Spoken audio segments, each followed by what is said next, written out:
Hi, I'm Daniel Foley from the Abundant Life Training Center, and welcome to this week's yearly cycle updates. We are on December 11th, 2020, and last night started the Feast of Hanukkah. Hanukkah is known as the Festival of Lights or the Feast of Dedication. It's a reminder of a time when God's people took back control of the temple, but they only had enough light or enough oil to light the lamp for one night. But God did the miraculous and turned the little bit they had into enough for 8 nights. And so the Feast of Hanukkah, we're in a time of year where many things are coming to a close, and we're getting ready to start a new year. We're getting ready to embark on a new beginning. So for some of you, this may be a time where maybe some doors are closing, some old things are finishing, but what often looks like the end of something is really just a new beginning.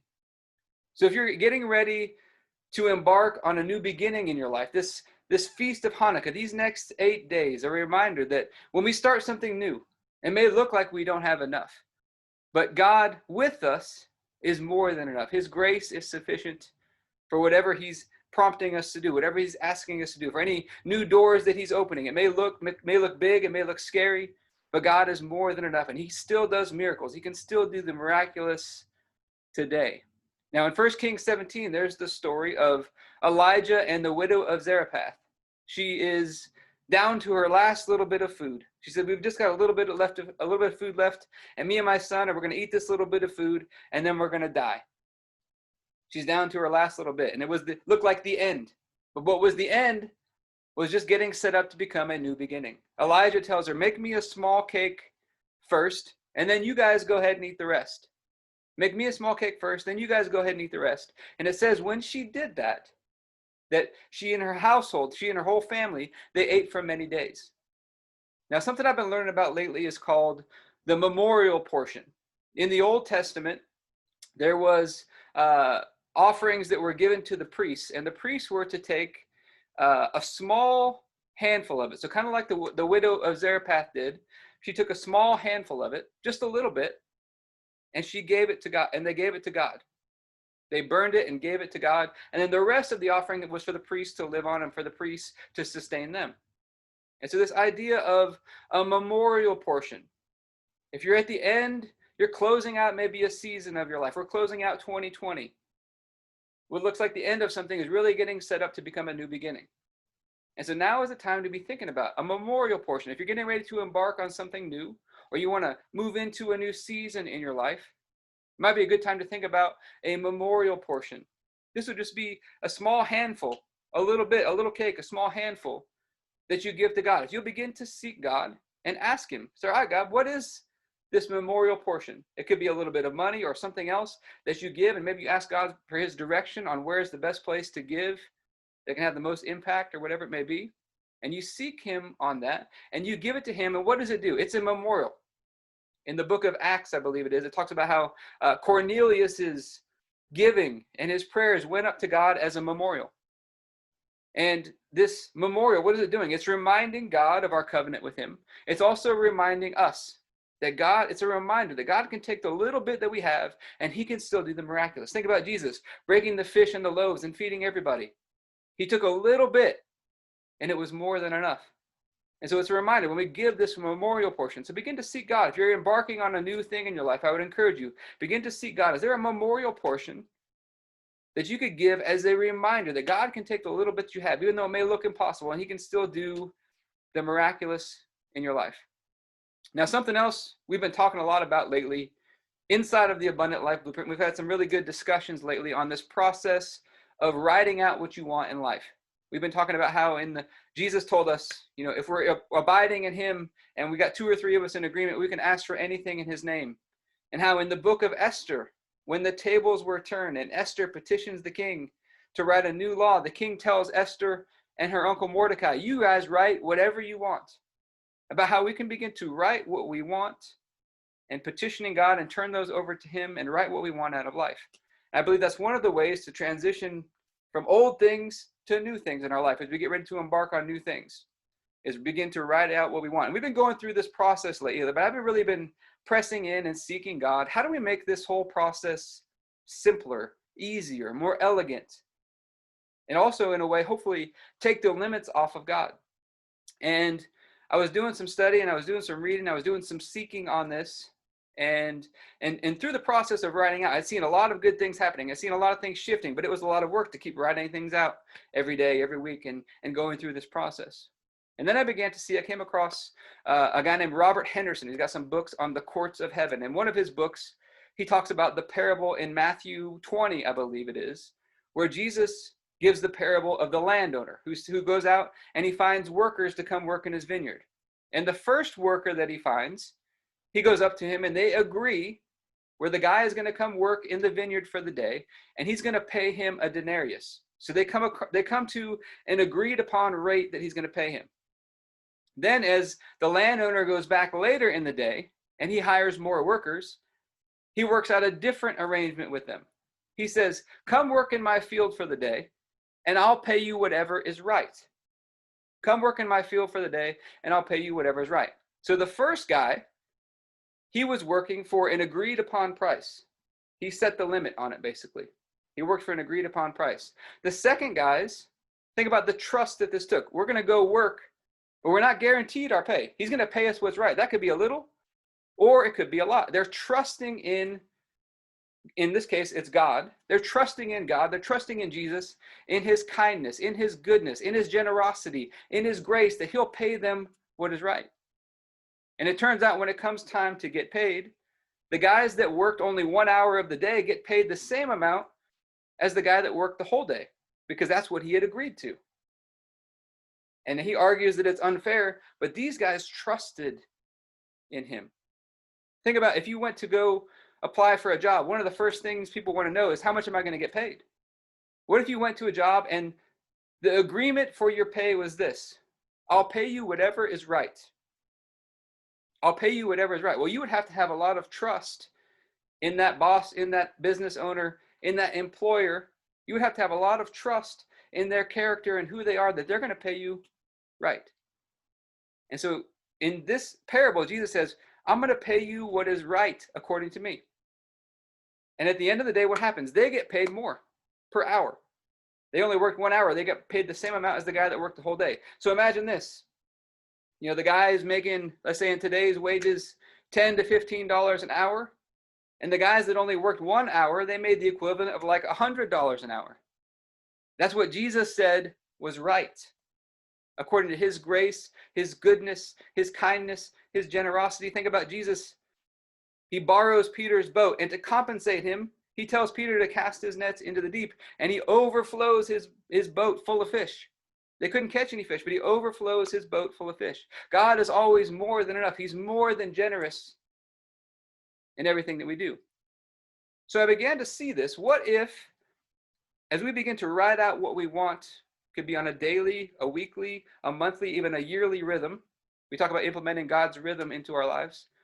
But what if I began to write out what I want, and instead of asking for certain things and setting a limit on it, what if I asked, God, I want your grace abounding according to what is right in your eyes, according to your grace, your kindness, your goodness, your mercy, given to us in Christ, given to us because of Jesus' sacrifice. I want what's right and good and lovely and just in your eyes in every area of my life, in my purpose, in my health, in my mind, my emotions, my family, my finances, my time. I want you in every area of my life, giving me what you think is right, what you think is best. That's what I want. Now, what does that do?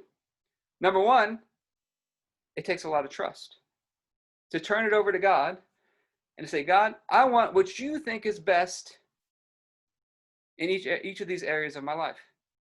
What does that take? That takes an enormous amount of trust. Why? Because we must trust his intentions. We must trust that he knows what he's doing. We must trust that he's going to deliver on time, that he's going to lead us on a good path, that he's got good plans for us, that he's generous, that he cherishes us as the apple of his eye. So given this scenario, I began to think about this. We turn this over to God, and then what do? We don't know what those answers are. We don't know exactly what he thinks is best. And so what does that allow us to do? That allows us to rest. When we trust, what happens? We rest. When we trust, we rest. We put our hope and our trust in his unfailing love for us, the book of Psalms says. When we turn it over to him, we can rest. And when we rest, we get more present. So think about this. If you went to a realtor. Let's say you're looking for a piece of property, and you went to a realtor and you said, hey, I'm going to hire you to find this property for me. Now, before I get there, I'm jumping ahead a little bit, but in the book of Ezekiel, chapter 20, I believe it's verse 6, God tells the people of Israel, I went and I searched out the very best land for you, a land flowing with milk and honey. I searched all over, and I found the very best land, the most glorious, the most beautiful land in the whole world, of all the lands, it says in Ezekiel 20. God went out and he searched that out for them. And that's the land that he set aside for them. So think about this. What if you hired a real estate agent and say, hey, I'm looking for a piece of property. Instead of writing out, this is what I want, maybe you write out a description of it and you give it to God. And you let him work on it. What if you went to the realtor? Most of the time with a realtor, they're going to ask you to write out, all right, give me an idea of what you're looking for. And so you give them the description. And then what is the realtor's job? The realtor's job is to go look, to find out, to search out, to find the very best property for you. But now in this case, we're turning it over to God. He's going out and he knows better than the realtor. He's searching all over, finding the very best options for you, the very best things according to what you're looking for. And maybe even better than what you're looking for, because he can do above all that we ask or think or dream or imagine. Now, if you did that with the realtor, what would your job be? Would it be to keep calling him every day? Hey, did you find anything? Did you find anything? Did you find anything? No, that would probably annoy them and they wouldn't want to work with you anymore. Our job is to trust and to rest that they're going to find the perfect thing. Same thing with God. And then once they find it, what's going to happen? They're going to present that option to you. Or maybe they got one or two options. Hey, here's what I found for you. And then you're going to have a choice. You can choose to receive that and to move forward with it. Or you could reject it. You could even say, hey, I don't even want to work. That realtor didn't know what they were doing. I want to go work with a different realtor. This is what the children of Israel did. God searched out the very best land for them. It says in Ezekiel 20. Searched it out. He found the very best land in the whole world for these people. And he presented it to them. When they came into the wilderness, God had them send spies to go check it out. But then they came back with a report. It really is the land of milk and honey. It really is the promised land. It's exactly what we wanted. But it looks impossible. We can't do it. And so here's the thing. God's going to search out the very best. He's going to bring it to us. He's going to present it to us. When you give this to him, I think it gives him joy to go search this thing out for his children. He's going to bring it back to us. He's going to present it to us. Then we have a choice. We can receive it or we can reject it. We can receive it or we can reject it. And then if you're going to move forward with the real estate agent, there would probably be a process. There would be steps. Hey, let's put in a contract. Let's take these steps in the proper order. God's going to present this to you, and he's going to begin to show you the steps to begin walking that out. He's going to show you the steps. Hey, do this, do this, do this. But everything that he brings you is going to require faith. Think about the example of the Israelite children. It required faith and trust in him to keep walking forward into a land that looked impossible for them to take. It's going to require trust. It's going to require faith. But what is this doing? I've learned in our lives that we can bind God or we can loose God. It says, whatever you bind on earth will be bound in heaven. Whatever you bind in heaven will be bound on earth. What's the biggest thing that we can bind or loose? God. Biggest thing that we can bind or loose. We can bind God where we're only getting our agreed upon rate. Or we can loose him and say, I want you to do what you think is best, what you think is right in this situation. And we can loose him to work in our lives. But that takes what? It takes trust again. But when we trust, what does it allow us to do? It allows us to rest. And when we rest, his grace flows through us. Beautifies our lives. It beautifies our lives.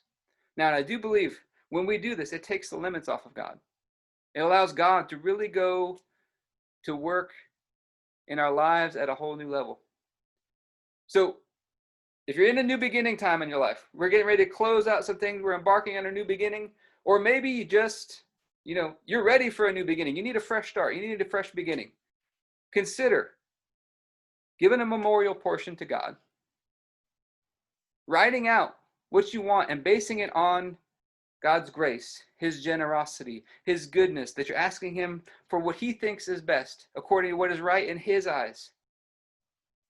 And we're giving that to him. And then we trust and we rest. And then when those promptings come on the inside to take a step, to do this, and even when it looks like it's impossible, even when we know we're supposed to take that step, we keep stepping forward, we keep moving forward in faith, and we go through that process with him because we're trusting that he's taken us to that place.